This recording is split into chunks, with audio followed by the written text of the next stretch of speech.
Very good morning, friends. In this section, we are going to discuss about an important question that is asked in the UPSC IAS examination 2018, that is paper 2. Okay, now let us enter into the question. This comes under the polity and governance of India. The question is, the Comptroller and Auditor General of India, has a vital role to play. This is reflected in the method of appointment, this is reflected in the terms of appointment and the power he can exercise. This is the question. Okay, now let us enter into the answer. Comptroller and Auditor General of India. Okay, the Comptroller and Auditor General of India is a constitutional post. It is mandated by the Article 148. Article 148 of Indian Constitution mandates the Comptroller and Auditor General of India post. It provides an independent office to the CAG. It provides an independent office to the CAG. CAG is nothing but Comptroller and Auditor General of India. CAG as an independent office. That is, the office cannot be controlled by the central government. It cannot be controlled by the state government. It cannot be controlled by any other authorities in India. It's independent in nature. This independency can be reflected in terms of his appointment, in terms of his tenure, in terms of his security to the post. Secured nature of post is provided for CAG. Then the variance and the ranges of power he can exercise. You can see everything in a manner. He has a responsibility to keep the revenue of the nation in check. He has a responsibility to keep the revenue in the check, and he has the responsibility to keep the estimate in checks. Estimate of the nation in check. When this can be done? In the aftermath of transaction. Whenever a transaction is proceeding, transaction is processed through the channels of legal, through the channels of regulatory, or through the channels of any other way. Whenever transaction is taking place through a legal manner, through a regulatory manner, then at the time the audit control of the CAG take places. Okay. He can able to audit everything in India. Everything means what are the things? That is, he can able to audit the Consolidated Fund of India.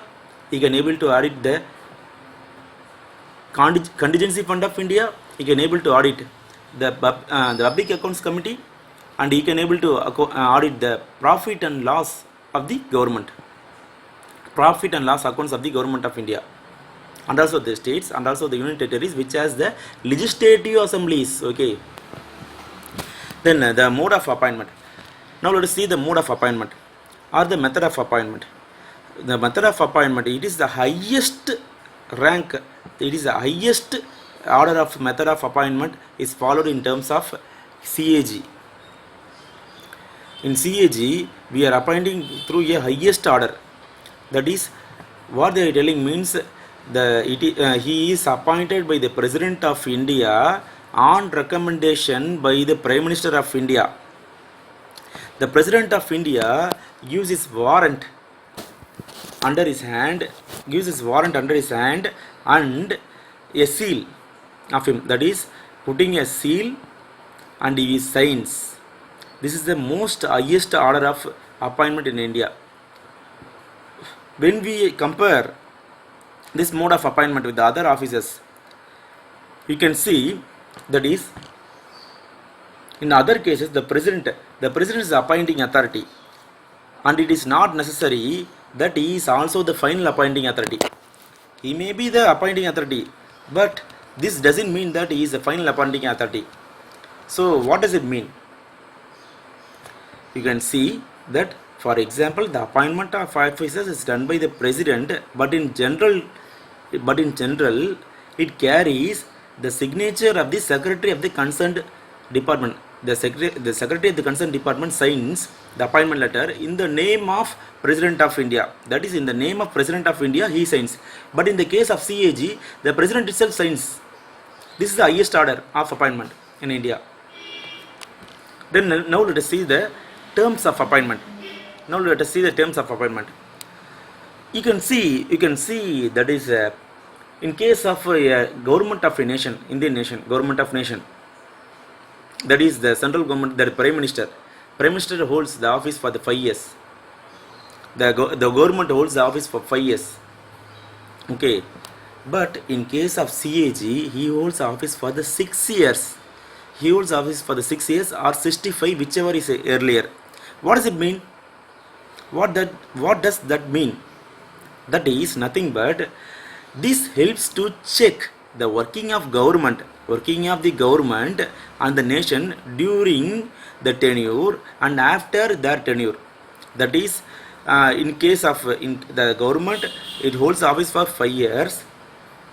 During the 5 years also, you can able to check, and after 5 years also, the 6th year also, you can able to check the working of the government. So this is the reason who is holding the office for 6 years. Okay, this also the article 148 and 149 mandates gives extraordinary powers and securities to the CAG. He can resign the office any time by addressing a resignation letter to the President of India, only to the President of India, not to any other authorities.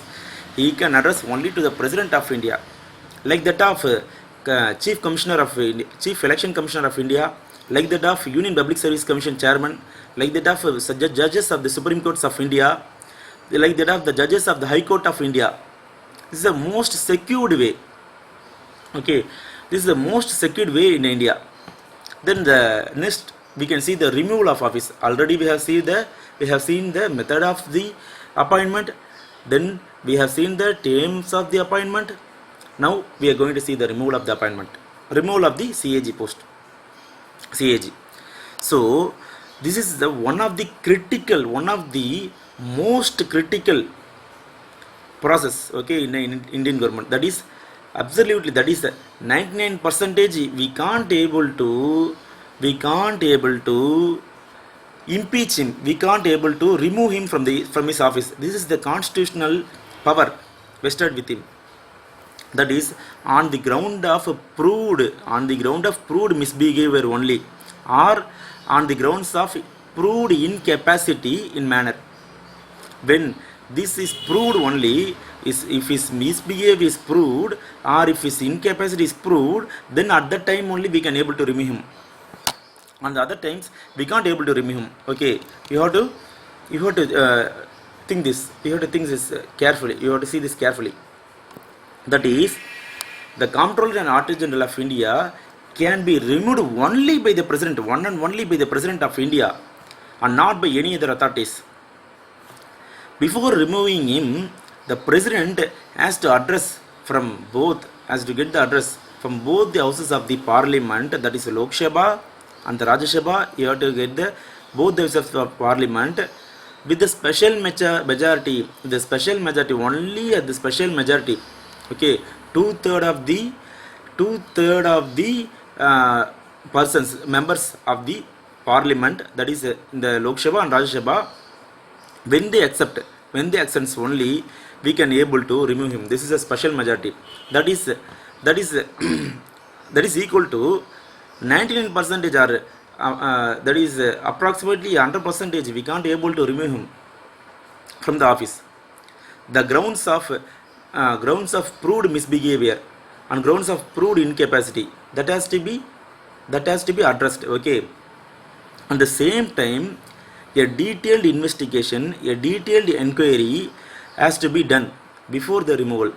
We have to give a perfect chance for him to explain that he is not having the capacity, that he is not done any misbehavior, that the detailed inquiry has to be done. These all things eliminates the casualty. Okay, this eliminates the seriousness. This eliminates the dangers. in appointment of Comptroller and Auditor General of India to a greater degree. Okay, you can see how much degree of protectiveness is given to the CAG. It's the most important constitutional post in India. Okay, then the constitutional vitality of the post is sanctioned, is granted by an act. What is that act? That is nothing but the CAG, Comptroller and Auditor General of India, CAG, duties, power and conditions of service act. Duties, power and conditions of service act 1971 grants extraordinary power to CAG. Okay, grants extraordinary power to CAG. This is the constitutional vitality of the post. You can see how much power it is vested. Then the powers, functions and duties of the Comptroller and Auditor General of India. Now we are going to see. As per the various provisions, the duties of the Comptroller and Auditor General of India includes the audit of, you see, audit of, that is the receipts and the expenditure from, you can audit the receipts and the expenditure from the Consolidated Fund of India. You can audit the receipts and expenditure from the Consolidated Fund of Tamil Nadu or the state or any state. You can able to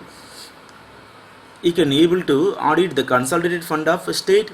You can able to audit the receipts and the expenditures of the Consolidated Fund of Union Territory that has Legislative Assembly.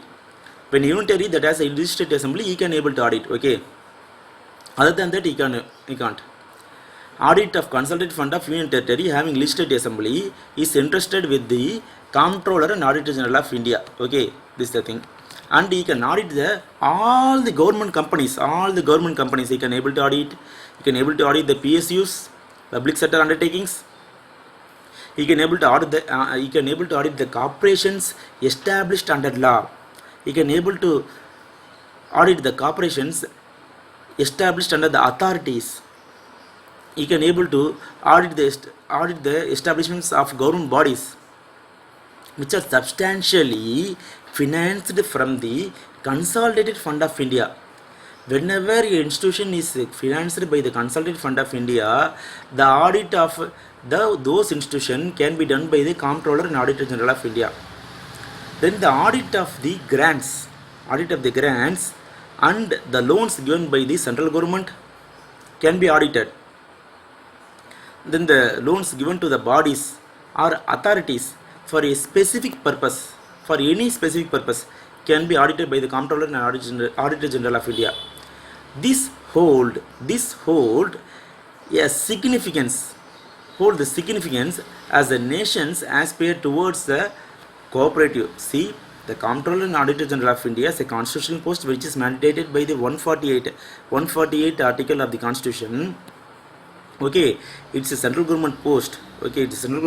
But it can able to audit the state governments also, which means that it is a cooperative federalism, which means that it is a competitive federalism, which means that it is a physical federalism. This is established. And the financial devolutions in making India one of the fastest growing economy in the world. The financial devolutions, which is given by the Parliament, which is given by the Constitution of India, not by the Parliament, it is given by the Constitution of India. Okay, then Comptroller and Auditor General of India ascertains the net proceeds of the tax and duty, ascertains the net proceeds of tax and duty, certifies the net proceeds of tax and duties. So what is the net proceeds? Before going to the net proceeds, this is vested from the article. This provision is given from Article 279. Article 279 gives this power to the CAG. Article 279, that is, he can ascertain the net proceeds of any tax or any duty. He can certify the net proceeds of any tax or any duty. That is given in the Article 279. This certificate, he can certify. So certify means the certificate is the final certificate, is a final authority, is a final certificate in the government of India. Okay, see how much power is vested. Okay, then he can help in ascertaining the goal of physical federalism. Already I told no physical federalism and the financial inclusivity.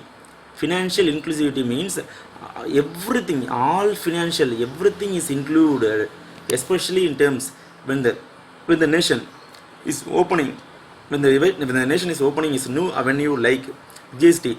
The government of India has launched GST. Okay, this GST, general tax, general service tax.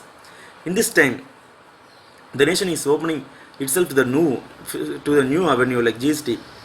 So this audit can enhance the tax, and this will help the GDP ratio. Enhance the tax. Finally, what will happen? The GDP ratio will be increased. You see how this is affecting the government. How this all affecting our government. How this improves the government. Okay.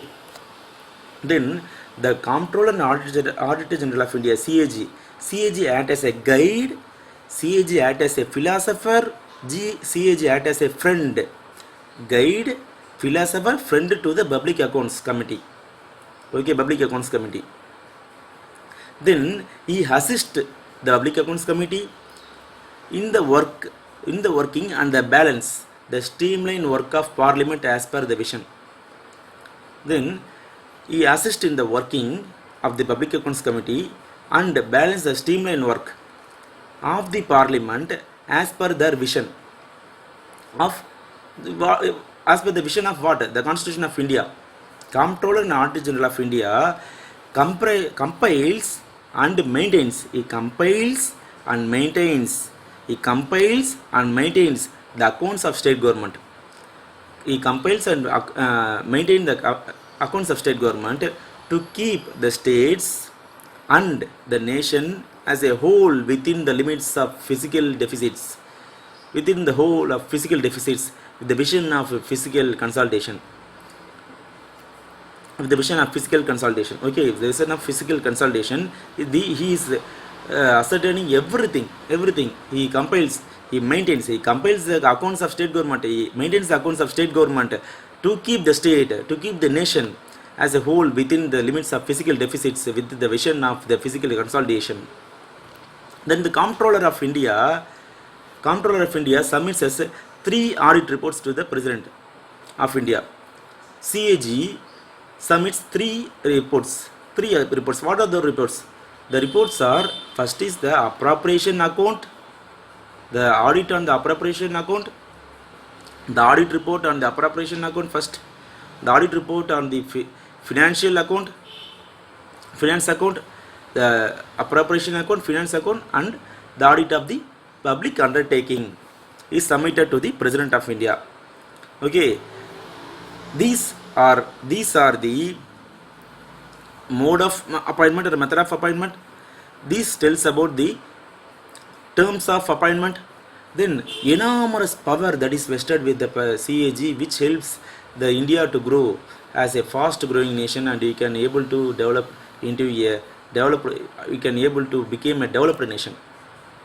Okay, thank you very much for listening.